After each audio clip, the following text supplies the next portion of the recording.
আচ্ছা আপনি আসেন এখানে আসেন এখানে আসেন। বাচ্চার প্রতি খুব মায়া হবে। এইগুলো মুখ করে দাঁড়ান, এইগুলো দাঁড়ান, এদিকে মুখ করে দাঁড়ান, টিভি ক্যামেরা দিকে মুখ করে দাঁড়ান। হ্যালো দোস্ত, নমস্কার, আদাব। আপনার গরু কি সমস্যা হয়েছিল বলুন?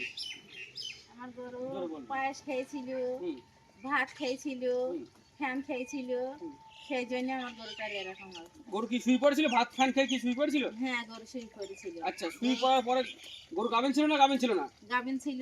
আচ্ছা, গাভিন থাকার পর আপনার গরু বাচ্চা দেওয়ার আগে ফ্যান ফ্যান খেয়েছে, ভাত খেয়েছে, হ্যাঁ, আর আর পায়েস খেয়েছে। পায়েস খেয়েছে, আর 2.5 কেজি আলু খেয়েছে। হ্যাঁ, আলু খাওয়ার পরে আপনারা মনে করেন গরুটা আমার ভালো হবে, তাই তো? হ্যাঁ, কিন্তু জানেন না যে আলু টালু খেলে, ফ্যান খেলে এরকম ঘুরিয়ে শুয়ে পড়বে। হ্যাঁ, না। আচ্ছা, এখনো যারা ফ্যান ভাত খায়নি গরুকে, বিয়ে বাড়ির ফ্যান ভাত খায়, আপনি তাদেরকে কি বলতে চান? যে খাওয়াবেন কি খাওয়াবেন না? এটা জোরে আর বলুন। খাওয়াবো না। তাদেরকেও বলেন যে খাওয়াবেন। তাদেরকে বলছে আর খাওয়াবো না, কেউ খাওয়াবা না।